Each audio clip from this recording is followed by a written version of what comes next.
꼭 알아야 할 정보를 알기 쉽게 전달해드리는 시간입니다. 세상의 모든 지식. 화요일은 IT 이슈를 살펴볼 텐데요. IT연구소 김덕진 IT 커뮤니케이션 연구소 소장과 함께합니다. 안녕하세요. 네, 안녕하세요. 반갑습니다. 김덕진입니다. 저희가 지난 시간에 세계 최대 모바일 전시회 MWC 이야기를 다 못했잖아요. 네네. 오늘 조금 더 해봐야죠. 네, 좋습니다. 네, 모바일 분야에도 인공지능이 화제라고 했는데 우리나라 통신사들도 다양한 AI 기술을 선보였다고요. 네, 실제로 이제 우리나라의 KT, SK텔레콤 이 두 회사가 이번에 좀 참여를 했는데요. 기본적으로 생각해 보시면 이 AI를 통신에 적용하기에 참 좋은 데이터가 많아요. 뭐 예를 들면 우리가 문자라든지 여러 가지 메시지 서비스 이런 게 다 텍스트 글자잖아요. 근데 요즘에 챗GPT 보시면 알지만 이 사람들이 만든 글자들을 잘 학습해서 마치 사람이 쓴 것처럼 뭐 문자를 만들다든지 메시지를 만들 수 있잖아요. 네. 그러니까 자연스럽게 통신사들도 이 분야에 당연히 관심을 갖게 된다라고 보시면 될 것 같습니다. 뭐 특히나 뭐 챗봇이라고 해서 최근에 이제 어떻게 보면 사람과 이제 원래 사람이 주고받는 메시지나 상담원에게 하는 거를 이런 이제 AI에게 하는 서비스들이 늘어나고 있잖아요. 네. 근데 그런 것들이 아직은 좀 어설프고 부족한 부분들이 있는데 이런 부분에 최근에 나오는 생성형 AI 기술들을 활용하면 조금 더 이제 매끄럽게 마치 이제 정말 사람하고 대화하는 것 같은 이러한 메시지들을 많이 만들어낸다라는 게 좀 의미가 있는 부분이고요. 네. 두 번째로는 그뿐만 아니라 최근에 또 이 통신사들이 가지고 있는 여러 가지 인프라 중에 하나가 결국 이 통신 기술 자체잖아요. 근데 이 통신이라고 하는 게 요즘에 우리가 5G, 6G까지 이제 얘기를 하지만 결국에 한 번에 여러 개의 데이터를 보낼 수 있는 안정적인 기술을 갖고 있는 게 이제 통신사인데 그러니까 이제 글자뿐만 아니라 이미지라든지 동영상 이런 게 많아지겠죠. 그럼 이게 자연스럽게 의료 분야나 미디어 분야랑도 이제 연결이 된다고 보시면 돼요. 그래서 의료 분야에서 실제로 뭐 최근에도 이슈가 되고 있는 원격 진료나 이런 데서도 활용할 수 있는 다양한 AI 솔루션들 이런 것들도 좀 나오기 시작을 하고 있고요. 네. 그다음에 이게 또 한 곳만이 할 수 있는 게 아니다 보니까 글로벌 통신 AI 연합을 만들자라고 하는 밑그림도 이제 우리나라에서 이제 같이 내놓기도 했어요. 그래서 전 세계적인 네트워크 인프라를 합쳐서 우리가 AI 서비스를 좀 같이 만들어 보자라고 하는 관점에서의 뭐 여러 가지 연구들도 있었다. 이렇게 말씀드릴 수 있을 것 같습니다. 네. 또 통신의 새로운 먹거리가 자율주행 같은 모빌리티 분야잖아요. 그렇죠. 이 분야에서도 주목할 만한 기술들이 많이 나왔다면서요. 네, 일단은 왜 통신사가 관심 있을까 생각해 보면 우리가 이제 전화 같은 경우는 전화를 할 때만 통신을 하잖아요. 근데 예를 들어서 자율주행차가 돌아다닌다. 그러면 자동차가 돌아다니는 내내 쉽게 말하면 통신을 쓸 거죠. 그럼 네. 통신 요금이나 이런 것들 당연히 많이 필요할 테니까 자연스럽게 이 그 모빌리티나 자율주행이 많아지면 통신사들의 입장에서는 이제 매출도 많이 낼 수 그렇죠. 있는 구조란 말이에요. 그러니까 자연스럽게 이 모빌리티에 있는 것들과 통신사가 연결이 됩니다. 그럼 이번에 MWC에서 뭐가 나왔느냐?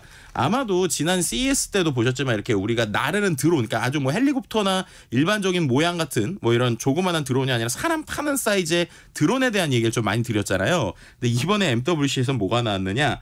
플라잉 카가 나왔습니다. 자동차예요. 자동차. 네. 모양이 자동차랑 똑같이 생겼는데 네. 그 모양 그대로가 드론처럼 날아간다라는 컨셉이 나온 거예요. 실제로 이제 미국에 있는 스타트업이 발표한 것인데 근데 이게 실제로 나를 수 있는지 없는지를 좀 더 지켜보긴 해야 될 것 같아요. 왜냐하면 나르는 모습을 보여준 건 아니고 시제품을 보여주고 이게 실제 나를 수 있다라고 하는 이제 어떤 데모만 보여준 거라서 어느 정도일지 모르겠지만 어쨌든 지금 얘기하는 거는 1시간 이상 자동차 모양으로 비행을 할 수 있다고 해요. 네. 그러면은 실제로 이제 우리가 이제 기존에 있었던 드론처럼 높은 높이가 아니라 약간 적어도 상황에서 이제 나르는 자동차까지도 다닌다라고 하면은 이 공중에도 이 우리가 생각하는 교통 체증 생기는 거 아니냐 이런 생각할 수 있잖아요. 네. 그래서 이런 부분이 이제 통신사에서 이걸 또 해결해주는 솔루션들이 좀 나오고 있다고 보시면 될 것 같습니다. 그러니까 자율주행이 이제 기본적으로 자동차 땅에 있는 자동차만 관리하는 게 아니라 관제 시스템이라고 하죠. 공중에 날아다니는 것들에 대해서 통신으로 연결하는 기술들이 나오고 있다는 것인데요.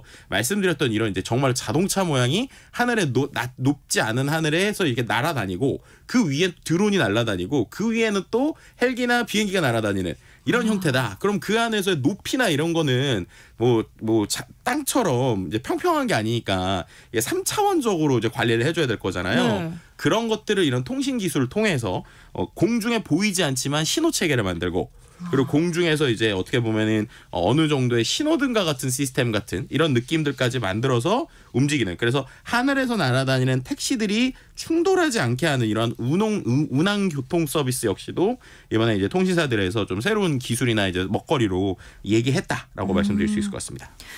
또 모빌리티 분야만큼 뜨거운 관심이 쏠리고 있는 게 또 로봇 분야잖아요. 그렇죠. 일론 머스크의 로봇도 상당히 화제가 됐다면서요? 네, 실제로 이제 이 MWC 기간에 이제 뭐 일론 머스크가 만든 로봇이 직접 나온 건 아닌데 실제 이제 트위터에 본인이 이 정도의 지금 휴머노이드 로봇이 개발이 됐다라고 일론 머스크가 이제 트윗을 올린 거예요, 글을. 어떤 거였냐? 옵티머스라고 하는 로봇이 실제로 계속적으로 업그레이드되고 있는 모습이라고 보시면 될 것 같은데 일단 옵티머스에서 간단하게 설명을 드리면 이게 작년 12월에 옵티머스가 이제 한번 공개가 됐었어요. 근데 그때 이제 어떤 거였냐면 두 가지 포인트가 사람들을 놀래켰는데 첫 번째는 휴머노이드 그래서 사람하고 거의 비슷한 사이즈입니다. 한 160cm에서 110cm 사이로 알고 있는데 이게 이제 로봇이 이제 사람 대신에 공장에서 일을 할 수 있다. 이런 컨셉이에요. 그런데 이제 놀라운 건 가격대가 중형차 가격대, 그러니까 3천에서 4천만 원 정도에 되겠다는 거예요. 네. 그러면 이제 어떻게 보면 자동차 사는 금액으로 로봇을 사서 우리 공장에서 일을 시킬 수 있다라는 컨셉이니까 네. 이게 사람들에게 여러 가지 생각을 하게 하잖아요. 그렇죠? 연봉 정도인데요? 그러니까요. 이제 그렇게 되는 건데 그런데 아직 작년에는 아직 멀었다라는 느낌이 많았어요. 왜냐하면 그렇게 해서 시제품을 공개했는데 얘가 혼자서 제대로 쓰지도 못했거든요. 근데 얘가 이제 계속적으로 지금 똑똑해지고 있는 거예요. 왜 똑똑해지느냐? 테슬라 하면 자율주행이잖아요. 근데 그 자율주행을 관리하는 시스템인 도조라고 하는 슈퍼컴퓨터가 있습니다. 근데 그 컴퓨터의 뇌에 이 로봇도 같이 연결이 돼 있어요. 그러니까는 전 세계에서 자율주행을 하는 데이터들이 모여서 자율주행만 똑똑해지는 게 아니라 그런 다양한 기술이나 또 이제 자율주행이 카메라에서 보는 인식하는 기술들 이런 것들이 로봇에도 계속 인식이 되고 있다고 생각하시면 돼요. 그렇게 해서 이번에 나온 게 어떤 거였느냐? 얘가요. 지금 영상이긴 하지만 31초짜리 영상을 올렸는데 바구니에 있는 셔츠를 로봇이 손가락으로 꺼내서 테이블에 펼치고 접는 모습이 나온 거예요.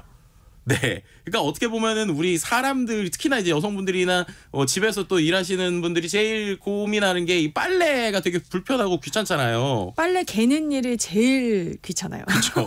근데 그것을 로봇이 해준다는 거예요. 아직까지는 좀 느리긴 하지만 어쨌든 이런 로봇이 이렇게 하기도 하고 또 두 팔을 뻗고 무릎을 90도 각도로 굽히기도 하고 계란을 그러니까 달걀을 엄지랑 집게 손가락으로 집어 올려서 냄비 위에 조심스럽게 놓는 것까지 합니다. 그러니까 아주 디테일한 작업들을 할 수 있게 됐다라는 거예요. 그러니까 아직은 속도가 좀 느리긴 하지만 이런 부분에 있어서 말씀드린 대로 연봉 수준의 이런 로봇이 실제로 공장에 도입된다라고 하면은 이거는 이제 상당한 큰 변화가 있을 수 있는 것이죠. 그래서 과연 이런 것들이 정말로 언제 이제 상용화될 것이냐에 대한 이야기가 나오고 있고 또 최근에 챗 GPT 같은 다양한 생성형 AI가 로봇하고 붙다 보니까 로봇도 마치 사람이 대화하는 것처럼 자연스럽게 대화할 수 있는 이런 녀석도 있고요. 실제로 제가 지난 CES에 가서 본 것 중에 하나는 로봇한테 제가 뭐 안녕 이러면서 얘기를 했더니 저한테 이제 그래 너 CES에 왔구나 잘 왔어라고 막 자연스럽게 대화를 하다가 얘가 저보고 사진을 찍자고 그러더라고요. 그래서 로봇하고 셀카도 찍고 막 이랬던 기억이 좀 나기도 합니다.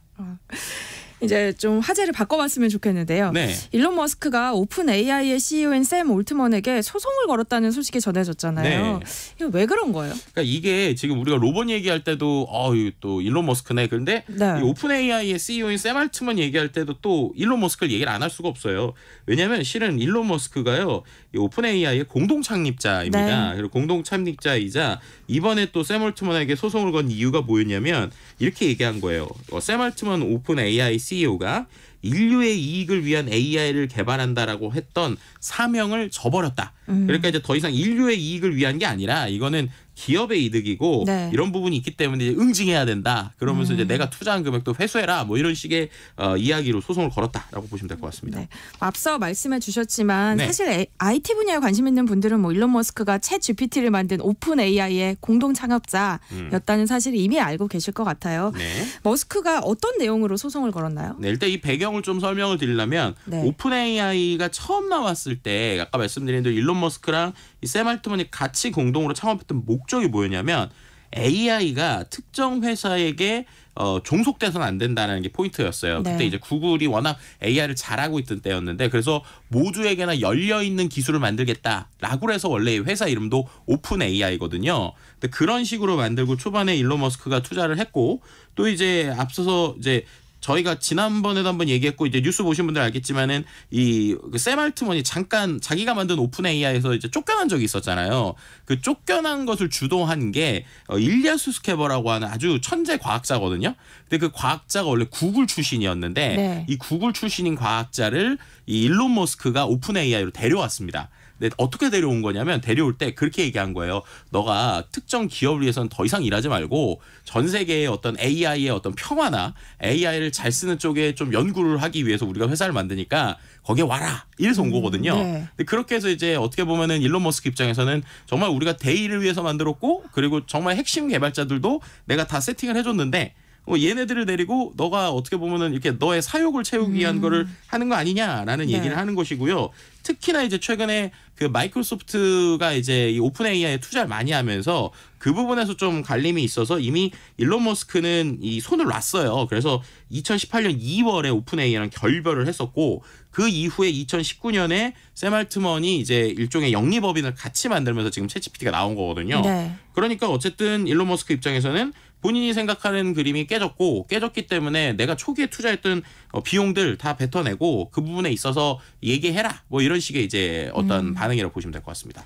그럼 이에 대해서 반박은 나오지 않았어요? 당연히 나오죠. 왜냐하면은 일단은 지금 이 일론 머스크의 주장에 대해서 아니 이거는 일론 머스크의 일방적 주장이다라고 얘기하는 것들이 이제 오픈 AI에서 나오고 있어요. 네. 근데 직접적으로 이거에 대한 직접적인 얘기는 아닌데 이제 오픈 AI의 제이슨 권이라고 하는 최고 전략 책임자가 계속적으로 일론 머스크에 대해서 이야기를 했었습니다. 왜냐하면 결국 포인트는 일론 머스크가 이제 내가 이 잘 나가고 있는 오픈 AI랑 더 이상 연결점이 없어졌구나라고 하는 것들에 대한 후회에서 비롯된 것이다라고 하는 얘기를 한 거예요. 왜냐하면 이미 솔직히 말하면 지분도 정리할 거 다 정리했고 네. 그리고 그분에서 이제 다른 쪽으로 가는데 이 회사가 너무 잘 나가는데 본인도 이제 비슷한 형태의 지금 이제 서비스를 만들고 있거든요. 네. 근데 그런 부분에서 이제 관심이 나오지 않고 또 이제 오픈 AI가 무슨 얘기를 했냐면 이미 그 일론 머스크가 이 오픈 AI에 있을 때 이 회사를 테슬라와 합병하려고 했었다. 그 얘기는 결국 오픈 AI라고 하는 이 연구 조직을 네. 일론 머스크가 독점해서 쓰려고 했었던 그런 방향성이었다라는 주장들이 나오고 있는 거예요. 네. 그러니까 결국에는 대의를 위해서라고는 했지만 결국 일론 머스크의 어떤 연구 조직으로 가려고 했던 거 아니냐라고 하는 논란들이 나오면서 지금 아주 시끄러운 상황이라고 보시면 될 것 같고요. 네. 근데 그게 그럴 게 또 이렇게만 일론 머스크가 얘기한 게 아니라 요 기간 동안에 또 구글하고 마이크로소프트를 일론 머스크가 또 헐뜯는 또 이야기들을 했습니다.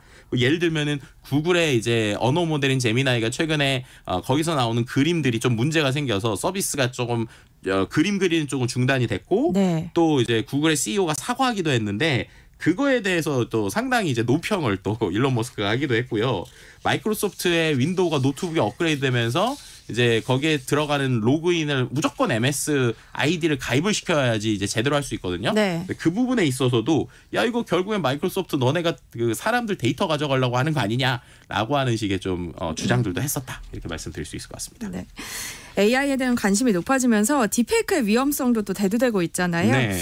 이번 소송이 가져올 파장은 어떤 것들이 있을까요? 그러니까 결국엔 이번 소송은 돈 때문이라고 할 수는 없을 것 같아요. 네. 결국 여론전이죠, 여론전. 그래서 이제 일론 머스크는 오픈 AI 나쁜 회사다라는 얘기고 오픈 AI는 무슨 소리냐, 이거 이미 너의 개인 회사처럼 만들려고 하지 않았느냐라는 공방이라고 보시면 될 것 같고요. 근데 네. 이게 중요한 건 지금 말씀하신 것처럼 이 AI 기술이 너무 빠르잖아요. 그래서 딥페이크 같은 부작용들이 있는데 거기에서 국가가 어떻게 개입할 것이냐에 대해서 좀 애매한 상황이었는데 이러한 소송들이 결국에는 개입해서 가이드라인을 만들 수 있는 단초를 제공하는 것이 아니냐라고 하는 이야기가 같이 나오고 있는 상황입니다. 네, 세상의 모든 지식 IT 연구소 오늘은 여기까지 하겠습니다. 김덕진 IT 커뮤니케이션 연구소 소장과 함께했습니다. 고맙습니다. 네, 감사합니다.